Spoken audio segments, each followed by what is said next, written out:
Moreno Rabbeinu, Rabbi Goldschmidt, former Chief Rabbi of Moscow, President of the Conference of the European Rabbis, is a world-famous individual who should be a household name by you, and after today will be, in terms of being a Chief Rabbi who fights against rampant antisemitism around the world, and especially in Europe, and who in the world of Batei Din is world-famous.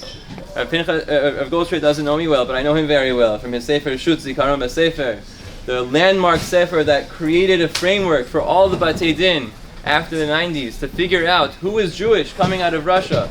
And when they get a get, what is the guy's name? He comes over and he tells you his name is Vlad or Svetya. And you ask him, you mean Vladimir? Oh yeah, you're right. I didn't, yeah, how'd you know? Or Svetlana? How did you know my name is Svetlana? Because Rabbi Goldschmidt told me that when you say this, you really mean that. And that's how I know there is an amazing Sefer, Zikaron B'Sefer. Rabotai, you have a tremendous zechut. I remember vividly the 2 times I had it when I was your age, to have Rabbi Goldschmidt around, and now you have the zechut of being part of the Mesorah, to hear a tremendous Rav, Moreh Hora, speak and share Torah with you. B'chabod harav. Thank you so much.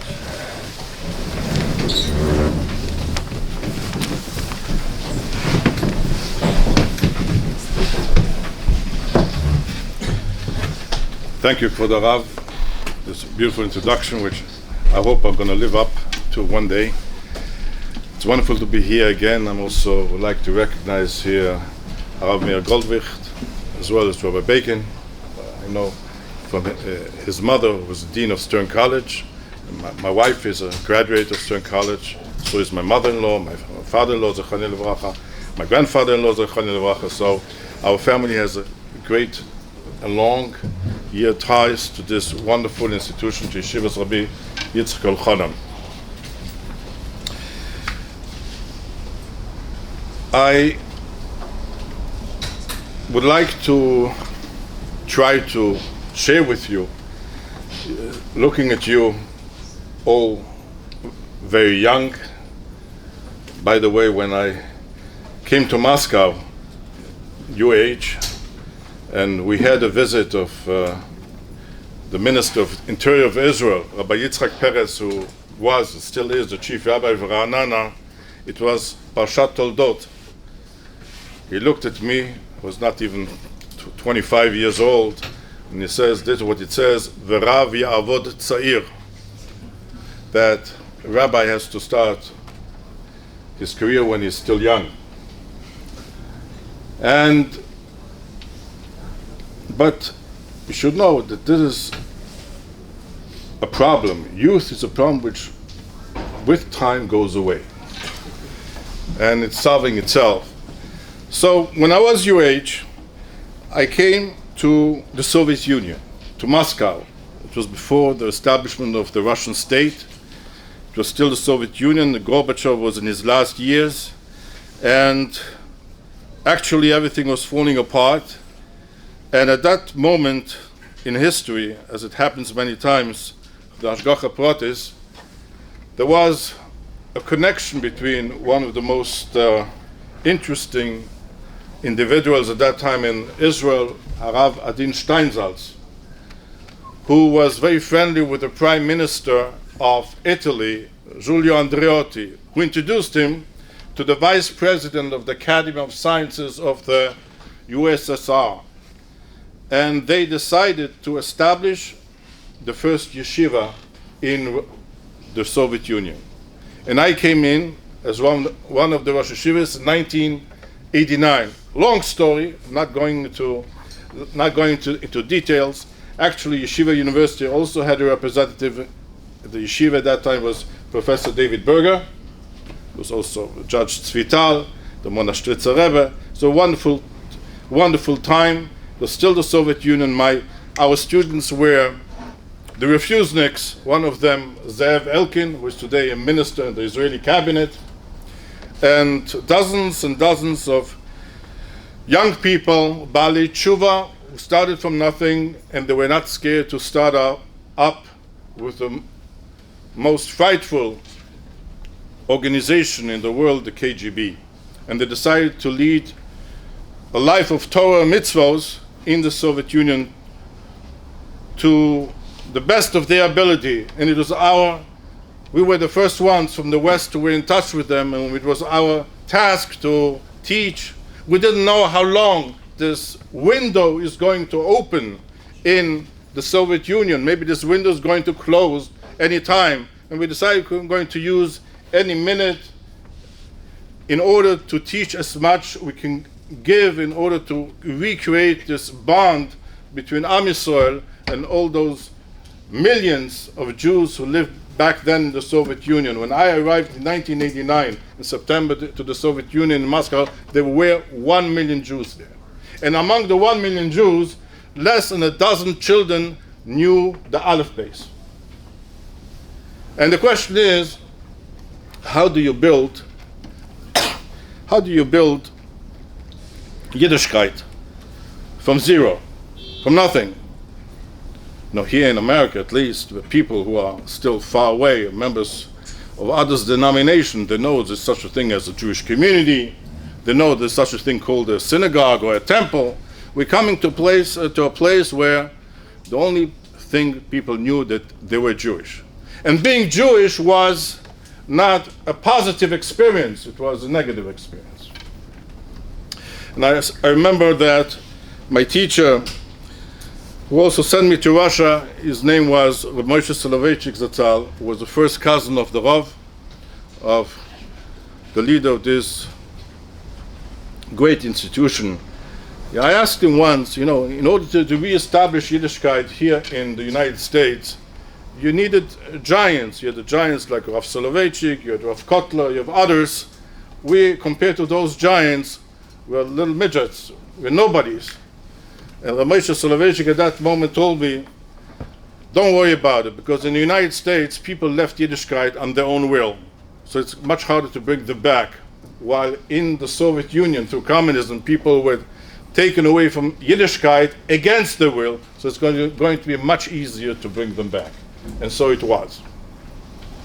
So just in order to share with you a story, it was right after Sukkot, it's getting cold, and we are getting, and not everyone was happy that we open up in yeshiva in the Soviet Union.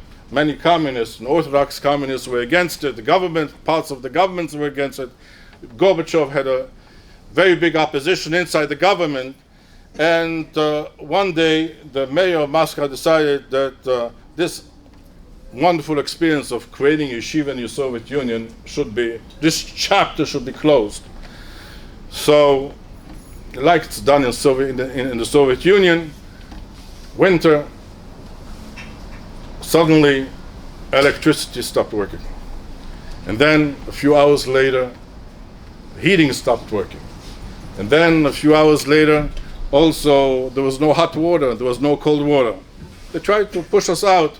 We lived in a dacha, in the vacation home of the mayor of Moscow in Kuntsevo, in the north of Moscow. And actually, it was very hard to be in touch with people outside of the Soviet Union. To get an international call through, you had to call up the operator a few hours and an order.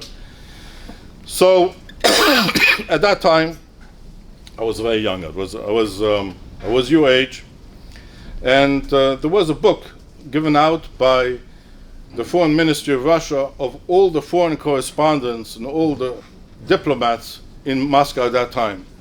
And we started calling up diplomats, saying, listen, there's the only religious institution which exists here in the Soviet Union, and it's about to be closed by the authorities. I think there's a story here. And not everybody came, but then they called up the New York Times, they didn't come.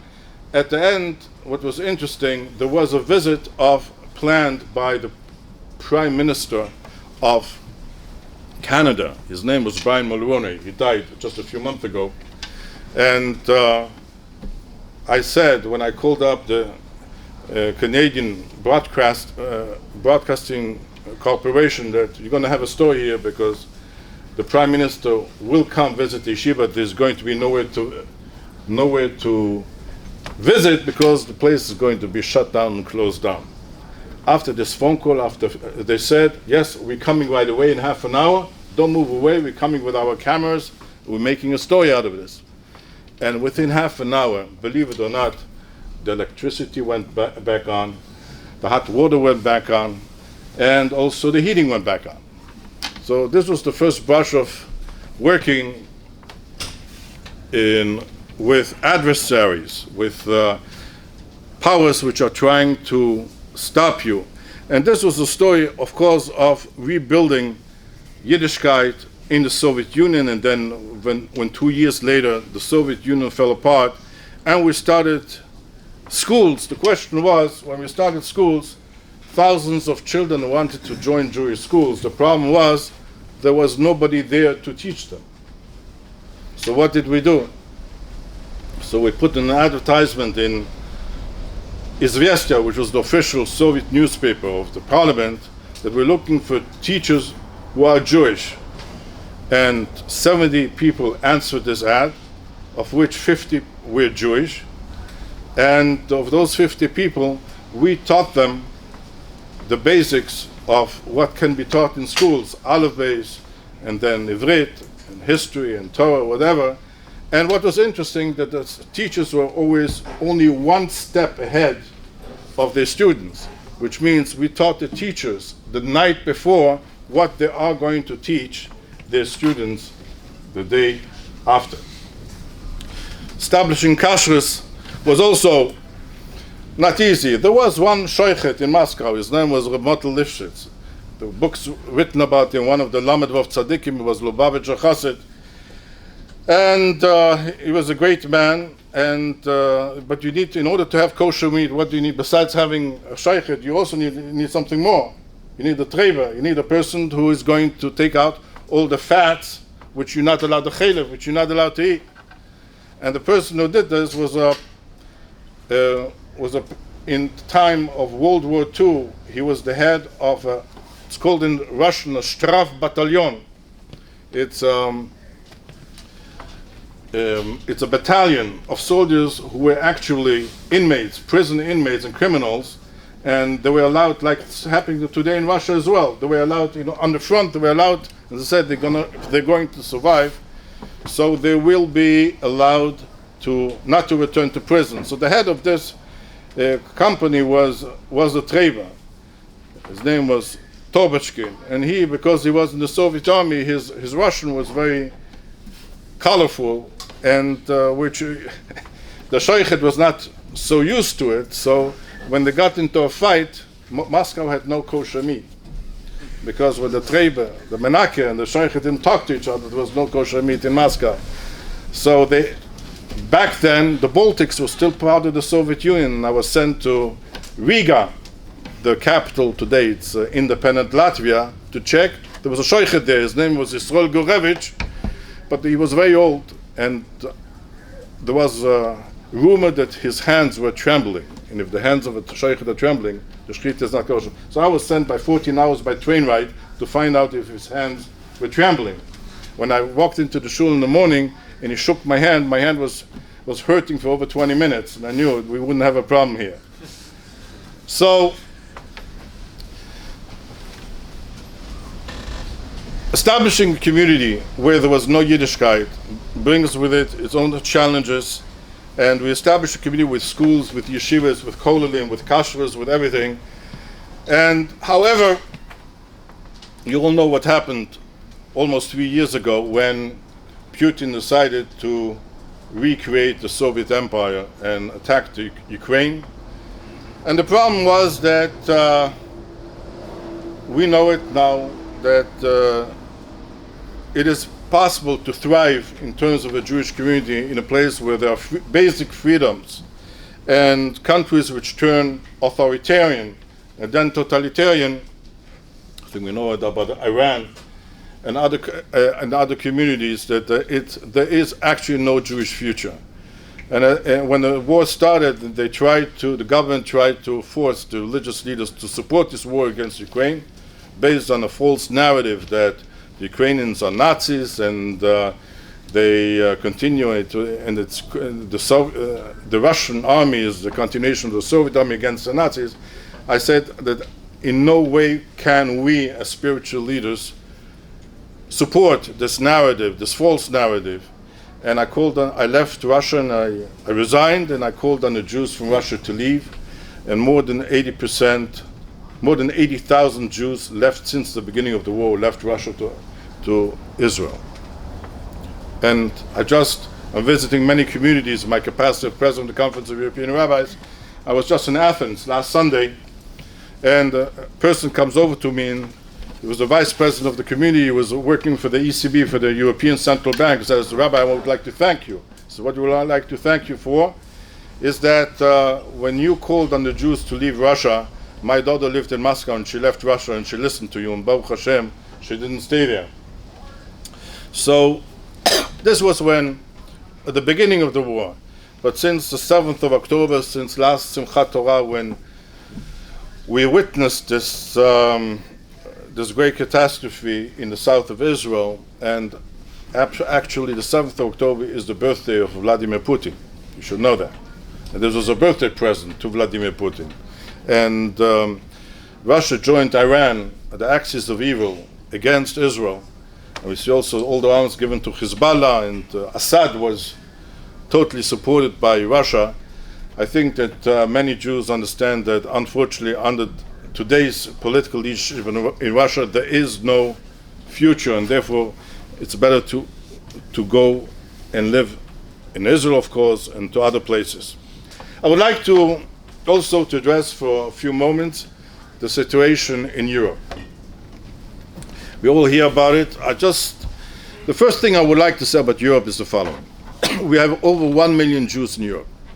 Unfortunately, because of the Russian-Ukrainian war, 2 major communities are getting destroyed.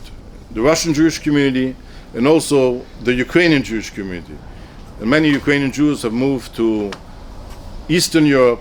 We have a whole community from Odessa, which moved to Bucharest, and we have thousands of Jews who moved to Poland, to Germany, to other places.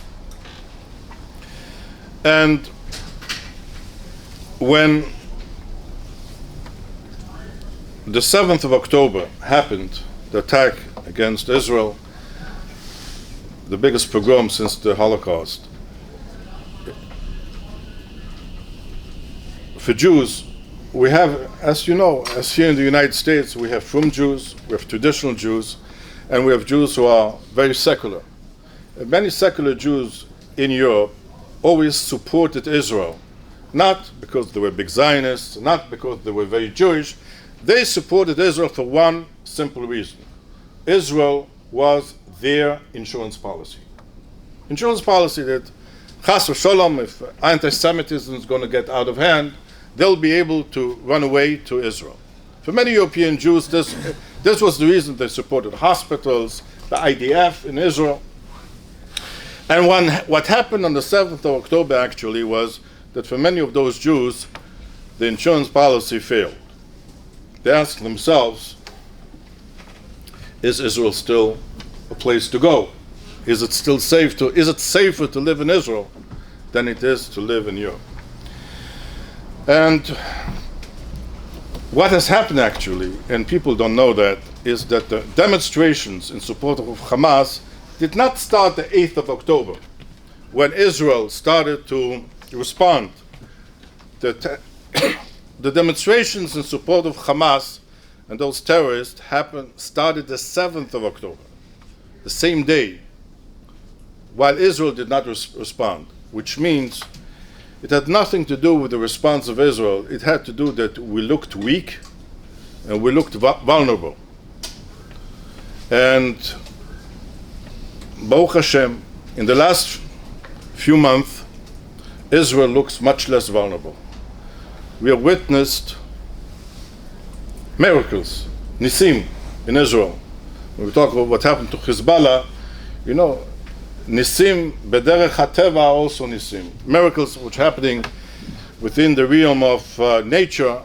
You know, when nothing works, like on the 7th of October, when everything works, like with Hezbollah, it is actually a ness. And it returned to a large extent the feeling of European Jews that Israel is the best insurance policy for the Jewish people.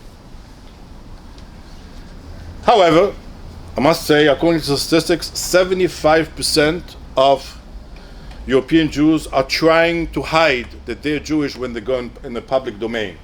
If they have a yarmulke, if they have a Magen David, they're trying to hide they're being Jewish. This shows to what extent the problem of antisemitism all over, in the UK, in France, in Germany, is a major problem. But just to give you an example, last Hanukkah, we are in the Conference of European Rabbis, we give out every year, we give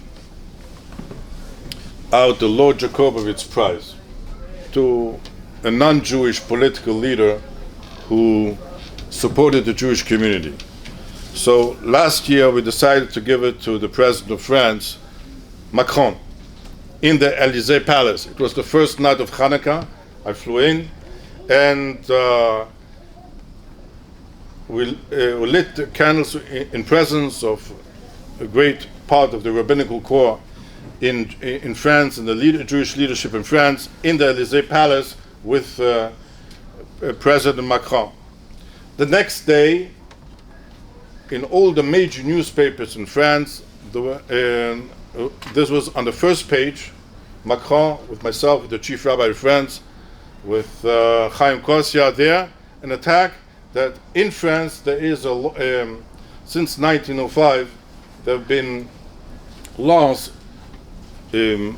which created space between church and state, and what is called in France laïcité, that state officials are not supposed to engage in religious practices in government premises.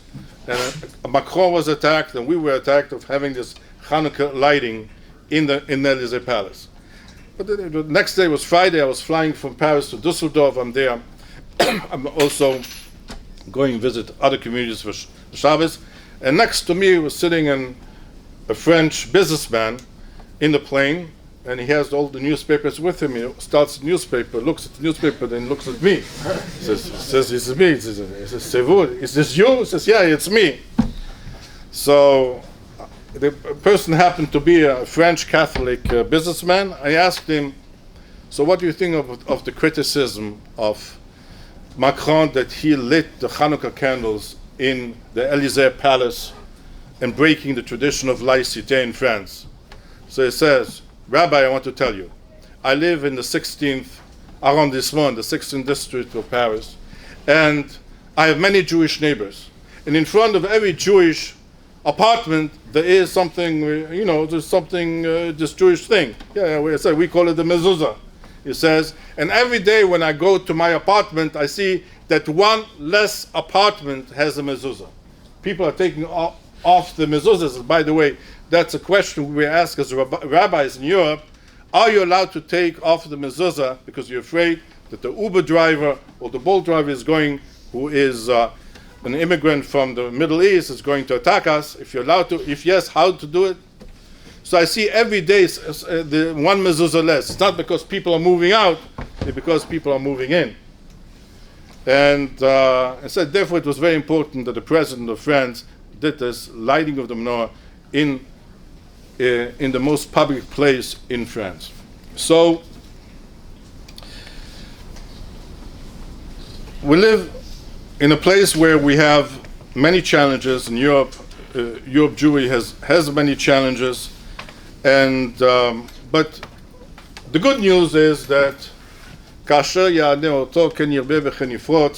that these challenging times of rising anti-Semitism brought many Jews back to Judaism, to the basics of, so you can be progressive, you can be this, you can be that, but at the end of the day, you're being safe or being not safe is dependent on can Jews walk freely in the streets or not. So I would like to finish with a thought. I'm very happy to see also my son, Rabbi Goldschmidt, who joined us from the Alt Neu Shul. We are a few days before the beginning of the festival of Hanukkah, the festival of miracles, and we know that the introduction of the Siddur, Rabbi Yaakov Emden writes that the survival of the Jewish people is, throughout the generations in the whole world, is a bigger miracle than all the miracles which happened at the time when Jews left Egypt with Yetziat Mitzrayim and with Kriyat Yam Suf. And actually, Rav Shach, he said that this is what the pasuk says in Pasuk Kitisa. We learn this every fast day. Vayomer hinei onochi koreis bris neged kol amcho es and flows. HaKadosh Baruch Hu promises miracles, asher lo nivru b'chol haaretz u'b'chol hagoyim, which never happened in the history of mankind among all the nations. V'ro chol ha'am asher ato bekir bo es maaseh Hashem, ki noro hu asher ani oseh imoch, and the whole world is going to see that God is with us. And in other words, Rav Shach said that what Rabbi Yaakov Emden says, that's the pshat in the pasuk over here, which we say. And we have lived through a tremendous tragedy on the 7th of October, Simchas Torah, 434 days ago. But in the last year, we have seen also great, with resilience and with the Gevurah of Am Yisrael on one hand and the Siyata D'Shmaya on the other hand, we have seen great miracles. And actually in front of us, the Middle East is changing. What has happened in Syria and what has happened in other countries. And even though that Israel was so isolated and is isolated in the world, we see the Yad Hashem, the hand of God, in our times, in human history, in human politics. And these days of miracles should really continue, should come back and continue. We should always be ready to hear good news, Yeshuot and Nechamot, and I wish you all understand you're all in your finals, so a lot of success, and B'ezrat Hashem, a lot of success. You should all grow to be great leaders, Talmidei Chachamim of the Jewish people will be proud of. Thank you very much for listening to me. So if there are a few questions, we have time for questions?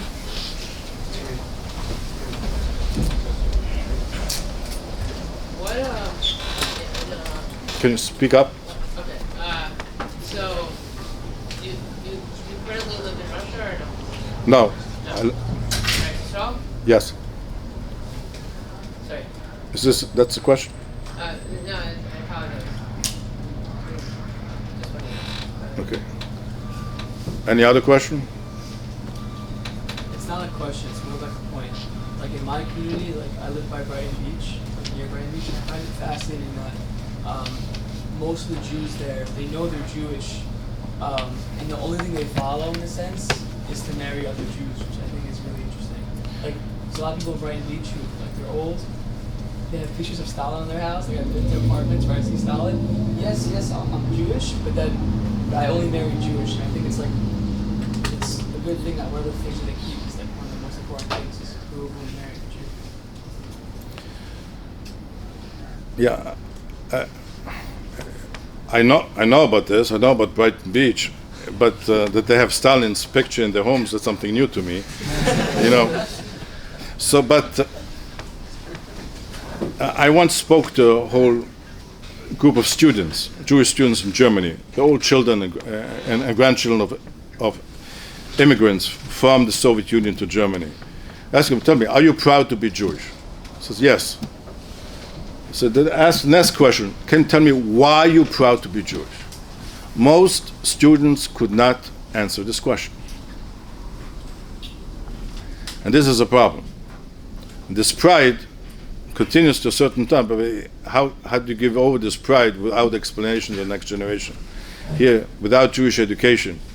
When Yitzhak Rabin came for the first time to Moscow in 1994, there were no Jewish schools, just the beginning of establishment. I told that without the Jewish education, there's not going to be Jews, and without Jews, then there's not going to be Aliyah. Jewish education is the key for every community in the world. There's no other way around. Have you seen a lasting impact on the Russian Jewish community around the world through the yeshiva system that was there, even for short period of time that was in Russia? I can tell you one thing, that according to statistics today, we're talking about the Russian Aliyah to Israel, there are more than 1 million Russian-speaking Jews in Israel. You know what they say, what is the second official language in Israel? It's Hebrew. So they say that in the second generation, 14% are Shomrei Mitzvot of Russian Olim to Israel. And of course, those the people who moved from Russia to Israel were the most Zionist, most Jewishly,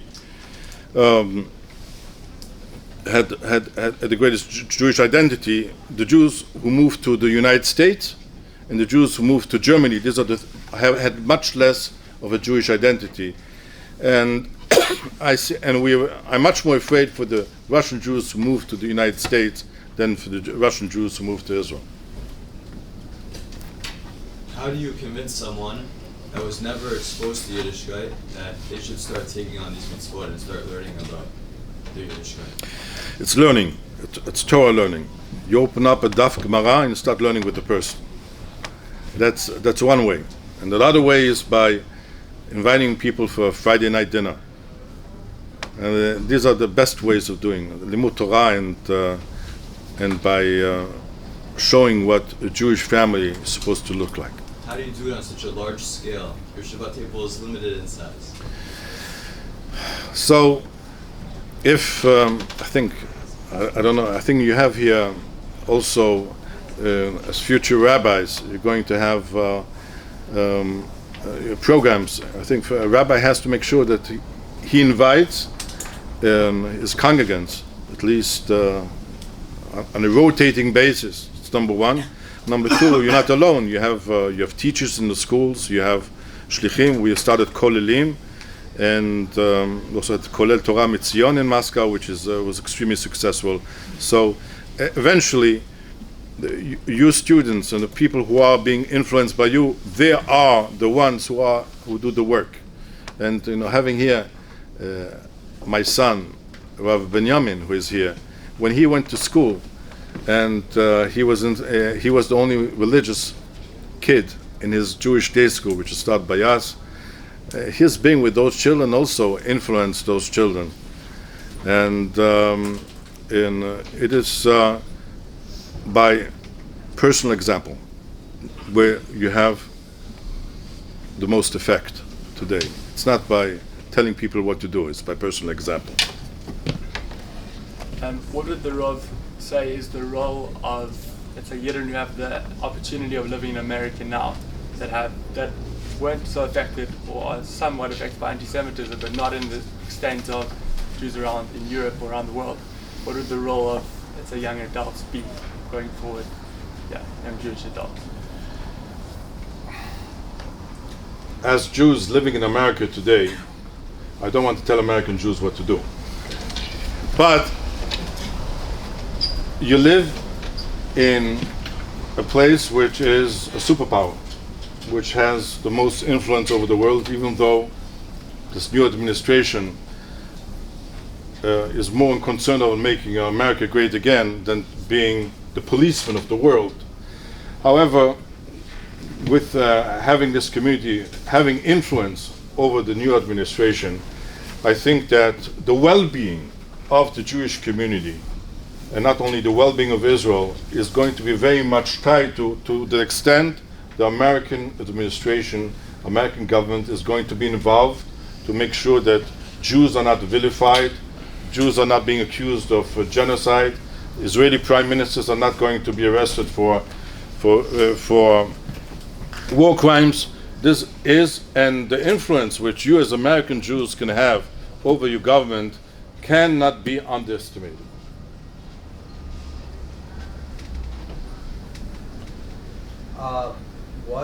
What do you tell those Russian Jews that kind of lost faith in their insurance policy in Israel? How do you kind of get their faith back in Israel if they kind of feel like after October 7th they lost?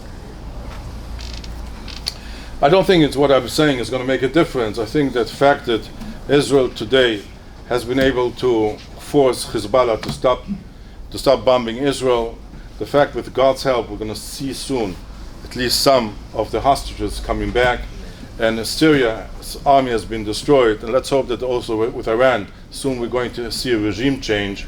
I think this is going to be the best answer for those Jews. I'm from England. What do you do when We're not going to take it against you. What do you do when the rabbis aren't necessarily so sure whether Israel maybe is committing a genocide or killing too many Palestinians? You hear different rhetoric in England. The rabbis aren't so sure. Sometimes maybe they are choshesh for the other side because every newspaper and suddenly there's a little bit subtle things. You won't hear a soldier mentioned in a shul in England. It's the hostages. We can talk about the hostages, but we can't talk about the soldiers. And there are maybe 3 Zionist rabbis in England, and they're all mashlichim. You're 100% right that the accusation that Israel's leaders and Tzahal are dealing in a genocide and are committing war crimes is putting tremendous pressure on Jewish communities in Europe, especially, and especially England, where the community is more left-leaning in general. The most left-leaning. What? I would say the most left-leaning. Mostly left-leaning, much more than France, for example, right? Well, So,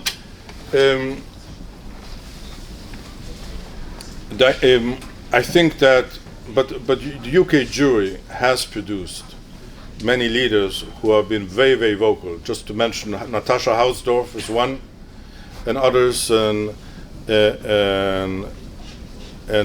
other guy, Elion. The few people who are doing very well in explaining Israel's position, and whatever you accuse Israel of, actually, it's something which we see from our parsha, from Parshas Vayeshev, with Ashes Potiphar. That exactly, she takes a story and she changes it totally around. And this is what we see, they're using the Holocaust against us. They're using the genocide laws which were pushed through the United Nations. In order not to repeat the Holocaust, they're using against us. It is a false narrative. I'm not saying that I'm happy with civilians who are getting killed in Gaza. Every child is getting killed. It is a tragedy. We can also express our feelings to this, but to say that Israel is committing war crimes and that the fight in Gaza is unjustified, this is a narrative which if a person is prepared, can be defended on all levels still. Yeah. My aunt left France because of the antisemitism there, and it's been getting worse and worse and worse, consistently for the past 20 years. Is there any hope for the French Jewish community, or is it ending? So, by the way, I knew one of the victims of the attack, the anti-Semitic attack in Pittsburgh. What was the name of that synagogue? Tree of Life.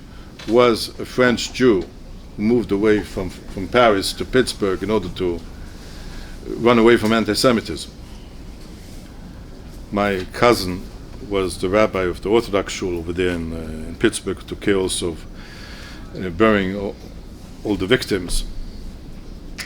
What is happening in Europe today, politically, is that the question is who is organizing all those demonstrations in support of Hamas, in support. It's not grassroots, it's being organized. You can see by all those tents which come from the same place, from the same factory. I believe that it's being financed and organized by 2 countries, by Iran and by Russia. And the reason is very simple. They want to destabilize the political system in Europe. Why? In order that Europe should not support Ukraine. And how they're doing this? By having anti-Semitic attacks, which pushes people to vote for the far right. And this is exactly what happened in France. It's happening in Germany, it's happening in Holland, that people the voters say the regular parties, the establishment parties cannot provide for our personal security, and we're going to vote for the far right. And what has happened, for example, in France with Marine Le Pen or with Geert Wilders in Holland, is the far right said, we are there to take care of the problems. We're going to send millions of immigrants from the Middle East back to their home countries. So this is exactly what is happening today in France, and we haven't seen the last chapter yet. What are your thoughts on, so my mom is from Hungary, like she left Hungary during the 1990s after the Soviet Union died, Britain collapsed. So she's one of the rare exceptions to the rule that a lot of Jews after World War II left Hungary and then she was trapped. She left 1956? 1956, her Right. grandmother and great-grandmother. Right. So I was wondering, like this about Hungary, I speak a little bit of Hungarian and so forth, but I was wondering, what are your thoughts on leaders who are close to Israel, protecting the Jewish community, like Viktor Orban, but are also like close to Putin? Right. It's not a simple situation where Israel feels being supported just by the far right leaders like Viktor Orban or like Geert Wilders in Holland, or to some extent Marine Le Pen. When there was a big demonstration in Paris with 120,000 people demonstrating against anti-Semitism, Macron wasn't there, but Marine Le Pen was there. It's a mixed bag. It's a mixed bag, and we as diaspora Jews, I think American Jews or European Jews, we have to be very careful, because in other words, what is happening? What is happening is that Jews always thought that the best protection for Jewish life is a democracy. These were the basic values on which the European Union was founded. But now, with all these demonstrations since the 7th of October, the biggest problem became personal security. So Jews said, also a lot of Jews in France, there's a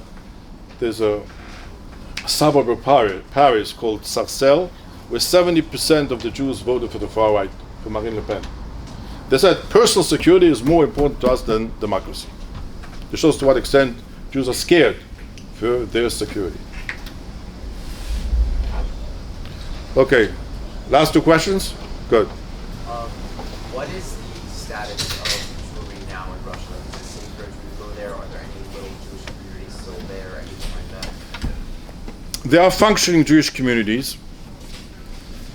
It's much less than it used to be before February 2022. Very low key, trying to keep very low key. Give you one example. In any Jewish community here in the United States or in Europe, you're going to see in shuls, in the pictures of the hostages, right? It's like you're going to see in a shul in Russia, you're not going to see the pictures of the hostages. Much low key. And there's a lot of also governmental anti-Semitism. Lavrov and also Zakharova, the Speaker of the Foreign Ministry, and Putin himself, they use anti-Semitism to attack Zelensky, who is the Jewish president of Ukraine. So it is. There were pogroms in Russia, in the south, in the Caucasus last November. I'm afraid what might happen there, because it's one man who decides everything. Last question. Does the Rove think that the battles, like in the attacks that are going on in Europe, is that a fight that we should have, and like the Jewish people, especially those living there, and even those outside, should try to push back against the tide, push back against the anti-Semitism, or is it so dangerous and it's so hard there now that it's not worth it to say, just leave, go to America, go to Israel? Like, fight back, or should we just leave and go to a place that's better for Israel? I think that much of the attacks against Israel is also motivated by anti-Semitism. Just to mention the twice Pope Francis in the last few weeks made statements regarding the genocide of the Jews that the Jews are perpetrating. I believe that having Jewish communities in all those places, fighting it, is helping Israel. And because people thought that when Israel is going to be created, there is going to be no more anti-Semitism. Unfortunately, it's not true. Today, there's maybe even more anti-Semitism than 100 years ago. The difference is that 100 years ago, we were weak and we were isolated. And today, we were blessed by something the generation of our great-grandparents or great-grandparents didn't have, having the State of Israel. And we have to, wherever we see evil, we have to fight it. We see it in our parsha of Yaakov and Esav and Shechem. We have no choice. We have to fight it. Thank you very much.